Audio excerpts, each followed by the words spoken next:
ሰላም ጤና ይስጥልን የቻናላችን ቤተሰቦች ለዚህ ቻናል አዲስ ከሆናችሁ ሰብስክራይብ በማድረግ ቤተሰብ ይሁኑ እያልኩኝ ዛሬም የተመረጡና አዲስ መረጃዎችን አስደምጣችኋለሁ። እስከ ፍጻሜም አብራችሁን ቆዩ።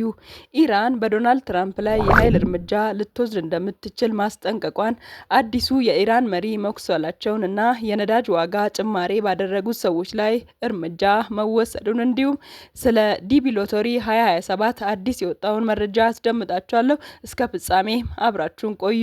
በመካከለኛው ምስራቅ ያለው ውጥረት እያየለ በመጣበት በዚህ ወቅት የኢራን መንግስት በፕሬዝዳንት ዶናልድ ትራምፕ ላይ የግድያ ሙከራ ሊፈጽም እንደሚችል ይፋዊ ፍንጭ ሰጠች።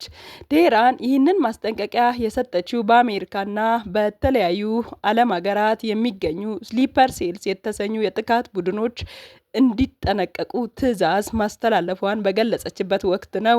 ይህ ያልተጠበቀ መግለጫ በዋሽንግተን እና በቴህራን መካከል ያለውን የቆየ ዲፕሎማሲያዊ ፍጥጫ ወደ ለየለት ግጭት ሊያመራው ይችላል ተብሎ ተዘግቷል። በተለይም እነዚህን የተደራጁ የጥቃት ቡድኖችን እንዲንቀሳቀሱ ማዘዛቸው ጉዳዩን አሳሳቢ አድርጎታል። የአሜሪካና የደህንነት ተቋማት በጉዳዩ ላይ ምላሽ እንደሚሰጡ እየተጠበቀ ሲሆን በቀጠናው ያለው የኃይል ሚዛን ወዴት ያዘነብላል የሚለው የብዙዎች ስጋት እንደሆነም ተገልጿል።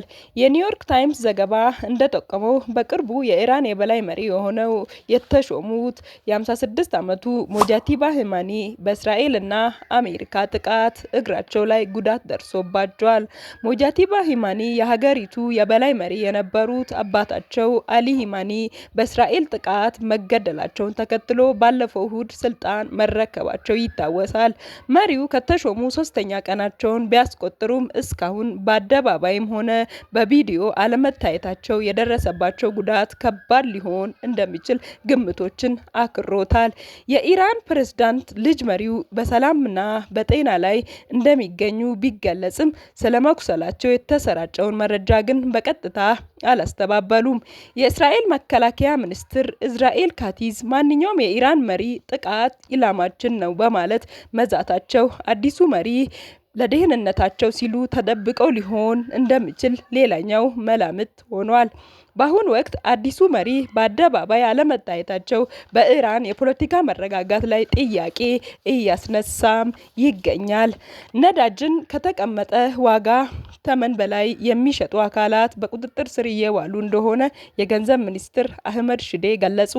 ሚኒስትሩ የነዳጅ ግብይትን አስመልክቶ በሰጡት መግለጫ መንግስት ለነዳጅ አቅርቦት ከፍተኛ ድጎማ እያደረገ ይገኛል ብለዋል።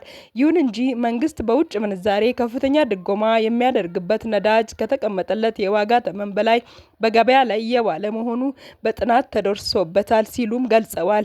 ህገወጥ ድርጊትን የፈጸመው የመንግስት ተቋማት ጨምሮ ተባባሪዎችን በቁጥጥር ስር የማዋል ስራ መጀመሩን አብራርተዋል። በመካከለኛው ምስራቅ የተከሰተው ግጭት የነዳጅ አቅርቦት ላይ ተጽዕኖ እያሳደረ እንደሚገኝ የገለጹት ሚኒስተሩ በትናንትናው ዕለት የተደረገው የነዳጅ ዋጋ ማስተካከያም በዓለም አቀፍ ገበያ ካለው የዋጋ ጭማሪ አንጻር ዝቅተኛ መሆኑን ተናግረዋል። ይሁንና የቀውሱ ማብቂያ ያልታወቀ በመሆኑ መንግስት በቀጣይ በጥናት ላይ የተመሰረተ የቁጠባ ግብይት ስርዓት እንዲተገበር ያደርጋል ብለዋል። መንግስት የጀመረው የህግ ማስከበር ስራም ተጠናክሮ የሚቀጥል መሆኑን ጠቅሞ ዜጎችም ለዚህ እገዛ ጥሪ እንዲያቀርቡ ጠይቀዋል። ለዲቢ አመልካቾች የሚያስደስት ዜና ተሰማ። አሁን ያለው የጊዜ ሂደት እንደሚያሳየው የዲቢ 27 በኢትዮጵያውያን አቆጣጠር በሚያዝያ አጋማሽ ላይ እንደሚከፈት የአሜሪካ ኤምባሲ ገለጹ።